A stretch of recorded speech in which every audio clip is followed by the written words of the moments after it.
क्योंकि जब तक श्रोता नहीं होता है तब तक नेता का कोई मतलब नहीं होता है। तो सबसे पहले मैं आप सब लोगों का बहुत बहुत शुक्रगुजार हूँ कि आप लोगों ने अपना कीमती वक्त निकाल करके हम लोगों को सुनने के लिए आप लोग यहाँ पे इकट्ठा हुए और अपना वक्त हम लोग को दिया।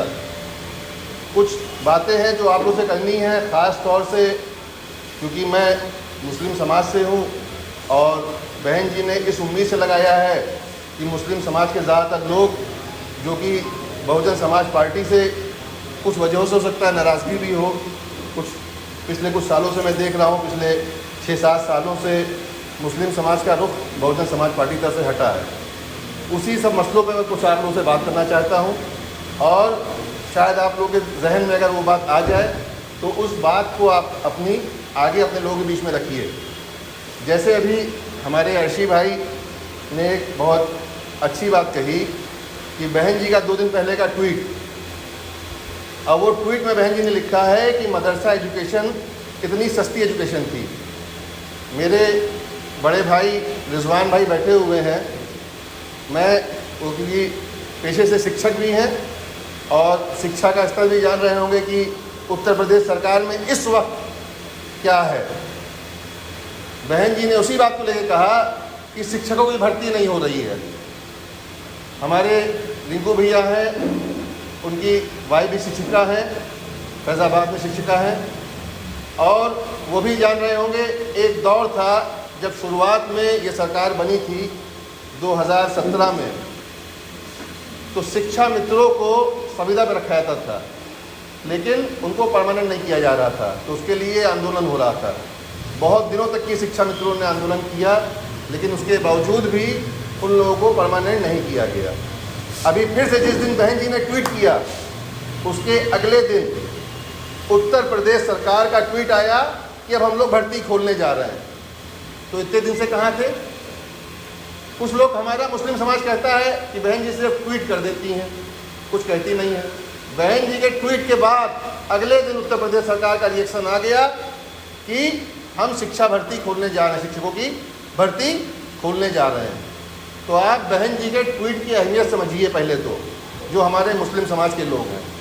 देखिए, बहन जी 4 बार की चीफ मिनिस्टर हैं, अगर वो ट्वीट करती हैं तो उनका ट्वीट सुप्रीम कोर्ट का जो चीफ जस्टिस है वो भी पढ़ता है, उनका ट्वीट जो इस देश के प्रधानमंत्री हैं वो भी पढ़ते हैं, और उनका ट्वीट जो इस प्रदेश का मुख्यमंत्री है वो भी पढ़ता है।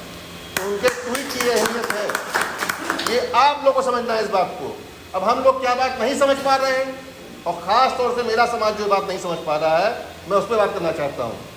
देखिए, हमारी परेशानियों का हमको हल नहीं मिल रहा है, और हल ना मिल पाने की कुछ ख़ास वजह हैं।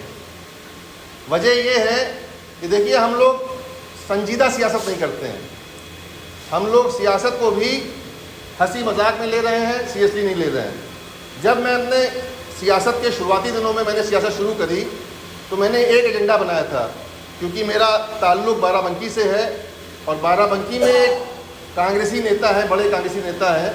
मैंने उनकी सियासत को देखना शुरू किया तो मैंने देखा वो मेरे समाज के लोगों को क्या देते हैं जिसके बदले में वो वोट लेते हैं। तो मैंने देखा वो मेरे समाज के लोगों को 3 चीज़ देते हैं सिर्फ। जो कांग्रेस वाले हैं उन्होंने ये हम लोग को हमेशा से यही दिया, इससे ज़्यादा कुछ देने की कोशिश नहीं करी। सबसे पहला वो हमको देते हैं हर साल में एक बार रोज़ा अफ्तार, और उसके बाद साल में एक बार देते हैं हम लोग को ये हज सब्सिडी, फिर साल में एक बार हम लोग को देते हैं एक मुशायरा, और हमारा आदमी मुशायरा सुन करके ही खुश हो जाता है। बस उसको लगता है कि यही सियासत है और इसी से हमारे सारे हल होने हैं। सियासत में लोग तो इकट्ठा मुशायरे में लोग तो इकट्ठा हो जाते हैं, लेकिन उसमें आपको कोई सियासी हल नहीं मिलता है। सियासी हल आपको तभी मिलेगा जब आप सब लोग संजीदा सियासत करने पे आएंगे। और संजीदा सियासत, देखिए मैं एग्ज़ाम्पल देता हूँ कुछ लोगों को, उस एग्ज़ाम्पल से आप लोग बात समझिएगा। देखिए, समाजवादी पार्टी और बहुजन समाज पार्टी, इन दो में फ़र्क क्या है? इन दो में बहुत आसान सा फ़र्क है। समाजवादी पार्टी जो है वो बम्बई की लोकल ट्रेन है, उसमें आप चढ़ेंगे, धक्का दिखाएंगे, लात दिखाएंगे, बाहर ही फेंक दिए जाएंगे। बहुजन समाज पार्टी जो है वो है अंडरग्राउंड मेट्रो, वो अंदर ही अंदर काम करती है। समझिए आप लोग इस बात को, ख़ास तौर से मैं आप लोग से कह रहा हूँ कि इस बात की हमें समझिएगा।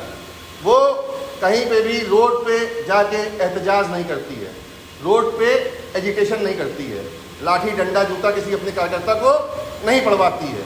वो चुपचाप खामोशी से, चलिए आप बोलिए, लाइट आ जाएगी, अपना काम करिए। वो चुपचाप खामोशी से अपने वोट को ऑर्गेनाइज करती है।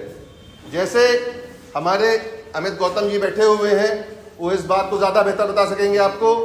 अभी हमारे सीनियर माननीय अखिलेश अम्बेडकर जी इस बात पे आप लोग की गौर और फिक्र करवाएंगे कि बहुजन समाज पार्टी कैसे अंदर ही अंदर अंडरग्राउंड मेट्रो चलाती है, और कैसे जिस दिन हमारा वोट का दिन होता है उस दिन हम लोग चुपचाप खामोशी से जाते हैं और हाथी का बटन दबा देते हैं।